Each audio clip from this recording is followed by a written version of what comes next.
Janasena party ప్రధాన కార్యదర్శి బొలిశెట్టి సత్యనారాయణ కీలక వ్యాఖ్యలు చేశారు. కూటమి ప్రభుత్వంలో జనసేనకు అన్యాయం జరుగుతోందన్నారు. కూటమి ఒప్పందం క్షేత్రస్థాయిలో అమలు కావడం లేదని, పదవుల విషయంలో 60-30-10 విధానం కాగితాలకే పరిమితమవుతోందని చెప్పారు. దేవాలయ కమిటీల్లో జనసేనకు ప్రాతినిధ్యం లేదన్నారు. విశాఖ ఈస్ట్లో ఏర్పాటు చేసిన 5 దేవాలయ కమిటీల్లో ఒక్కటి కూడా జనసేనకు ఇవ్వలేదని అన్నారాయన. జనసేన కోసం పనిచేయని వారికి పార్టీ పేరుతో పదవులిచ్చారని ఆరోపించారు. జనసేన కార్యకర్తలు వీర మహిళల్లో నిరుత్సాహం పెరుగుతోందని, వారి త్యాగానికి గౌరవం ఇవ్వాలని చెప్పారు. పారదర్శకత లేకపోతే మళ్లీ పోరాటాలు చేయాల్సి వస్తుందని అంటున్నారు బొలిశెట్టి సత్యనారాయణ.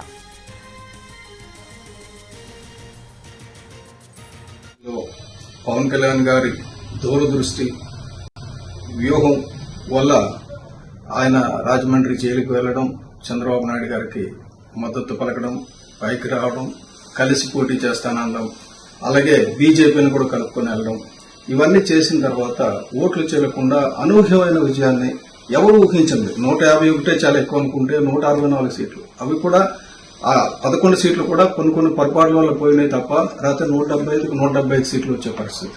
మా వాడు స్కూల్ మార్చాలి, యాక్టివిటీస్ కి సిబిఎస్ఈ, ఐసీఎస్ఈ డెప్త్ కోసం, స్టాండర్డ్స్ కోసం అయితే స్టేట్ బోర్డ్. ఇవన్నీ కలిపి ఒకే స్కూల్లో లేవా? కంగారు పడకండి. రెసిడెన్స్ స్కూల్స్ తో మంచి చదువుతో పాటు all round development, right age లో రైట్ ఫౌండేషన్ తో రెసిడెన్స్ స్కూల్స్ ఇప్పుడు హైదరాబాద్ అంతటా.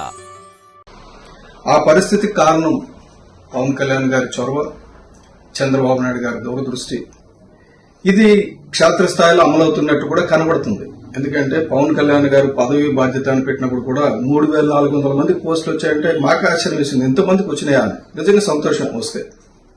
కానీ అందులో ఎంతమంది జనసైనికులు ఉన్నారు, ఎంతమంది వీర మహిళలు ఉన్నారు అన్నది కూడా చూడాలి. ఎందుకంటే అందులో పొరపాట్లు జరిగాయన్నది ఒక రకమైన వాస్తవం. చాలా మంది పదవులు ఇచ్చేశారు, ఇచ్చేసిన వాళ్ళ పేర్లు జనసేన పెట్టారు తప్ప వాళ్ళు జనసేన పార్టీ గురించి ఎప్పుడు పనిచేసిన వాళ్ళు కాదు.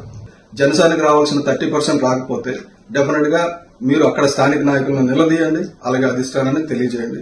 ఎందుకంటే అప్పుడే మనకి 2029లో కానీ రాకపోతే రానున్న లోకల్ బాడీ ఎన్నికల్లో కానీ మనకి సముచితమైన రిజల్ట్స్ వస్తాయి.